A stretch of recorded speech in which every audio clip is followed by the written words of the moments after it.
இன்றைக்கி நம்ம வீடியோவில் நார்த்தங்காய் பச்சடி எப்படி செய்கிறதுன்னு பார்க்கலாம்.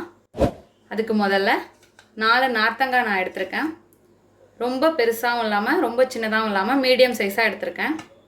நல்லா வாஷ் பண்ணி வச்சுக்கோங்க. 1 டீஸ்பூன் வெந்தயம், 3 வரமிளகாய், 1 டீஸ்பூன் கடுகு, 1 டீஸ்பூன் மஞ்சள் தூள், பெருங்காயத்தூள், சின்ன அச்சு வெல்லம் 3 எடுத்திருக்கேன். ஒரு பெரிய லெமன் சைஸ் புளியை தண்ணியில் ஊற வச்சுருக்கேன்.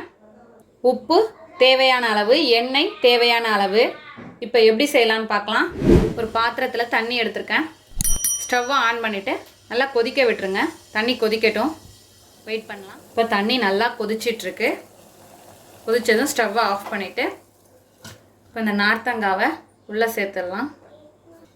இது போல் கொதிக்கிற தண்ணியில் போட்டோம்னா அதில் உள்ள விறுவிறுப்பு தன்மை போகும், அதோட அந்த கசப்பு தன்மையெல்லாம் குறையும். அதுக்காக தான் கொதிக்கிற தண்ணியில் போடுறது. இதை மூடி போட்டு 15 நிமிஷம் அப்படியே விட்டுறலாம். இப்போ 1/4 மணி நேரம் ஆயிடுச்சு.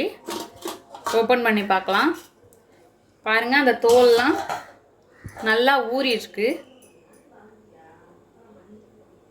இப்போ இதை சின்ன சின்ன பீசஸாக அரிஞ்சு எடுத்துகிட்டு வந்துடுவோம். இது இப்போ ஆறட்டும். இப்போ ஒரு கடாய் வச்சுட்டேன், ஹீட் ஆகிடுச்சு. வெந்தயம் சேர்த்துக்கலாம்.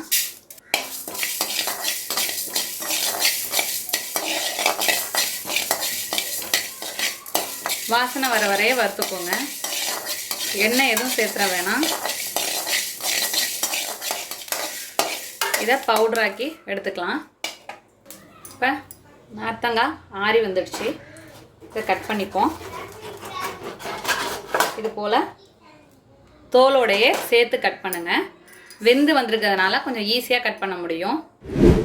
இப்போ இது போல் கட் பண்ணி எடுத்துகிட்டு வந்தாச்சு. சின்ன சின்னதாக விதையெல்லாம் நீக்கிட்டு அதில் உள்ள சாறு எல்லாமே தனியாக எடுத்துகிட்டு வந்தாச்சு. இப்போ ஒரு கடாய் வச்சுட்டேன். அதில் 2 டீஸ்பூன் எண்ணெய் விட்டுக்கோங்க. இப்போ எண்ணெய் ஹீட் ஆகிடுச்சு. இதில் கடுகு சேர்த்துக்கலாம்.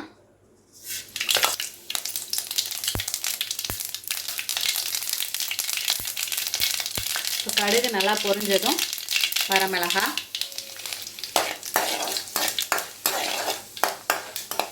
இப்போ இதிலேயே மஞ்சள் தூள் சேர்த்துக்கோங்க. நம்ம கட் பண்ணி வச்சுருக்க நார்த்தங்காய் சேர்த்துக்கலாம்.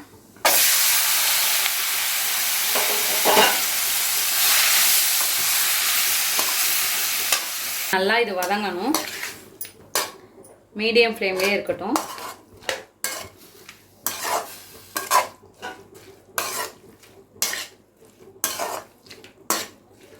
இப்போ பச்சடிக்கு தேவையான அளவு உப்பு சேர்த்துக்கலாம். நல்லா வதங்கணும். ஒரு 5 மினிட்ஸ் மீடியம் ஃப்ளேம்லேயே வச்சு வதக்கிக்கோங்க. இப்போ நல்லா வதங்கிடுச்சு. இப்போ வதங்கினதும் புளித்தண்ணி சேர்த்துக்கலாம்.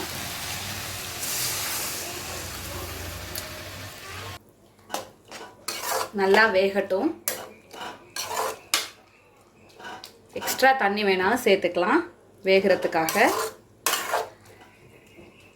அது வேகிறதுக்குள்ளே நம்ம வெல்லத்தெல்லாம் இடித்து எடுத்துகிட்டு வந்துடுவோம்.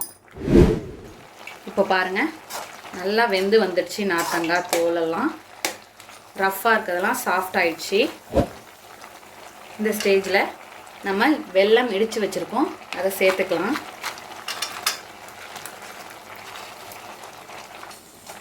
நல்லா வெந்து வரட்டும். வெல்லம்லாம் கரைஞ்சி கெட்டியாகணும், வேகட்டும். இப்போ வெல்லம் கரைய கரைய கொஞ்சம் தண்ணி விடும். அது நல்லா வெந்து கெட்டி பதத்துக்கு வரணும். அது வரைய வேக வைக்கலாம். நல்லா கெட்டியாகி வந்துடுச்சு. இந்த ஸ்டேஜில் நம்ம வெந்தயத்தை வறுத்து இடித்து வச்சுருக்கோம், அதை சேர்த்துக்கலாம்.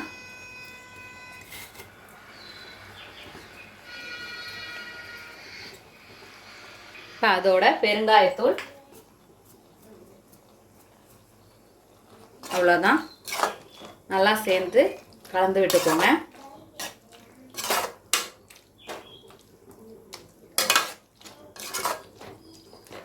ஒரு 2 நிமிஷம் அப்படியே வேகட்டும். இப்போ 2 நிமிஷம் ஆயிடுச்சு, ஆஃப் பண்ணிடலாம். நம்மளோட அருமையான அற்புதமான நார்த்தங்காய் பச்சடி தயாராகிடுச்சு. இதே போல் நீங்களும் உங்கள் வீட்டில் செஞ்சு பார்த்துட்டு எப்படி வந்துச்சுன்னு கமெண்ட்டில் சொல்லுங்கள். தேங்க்யூ.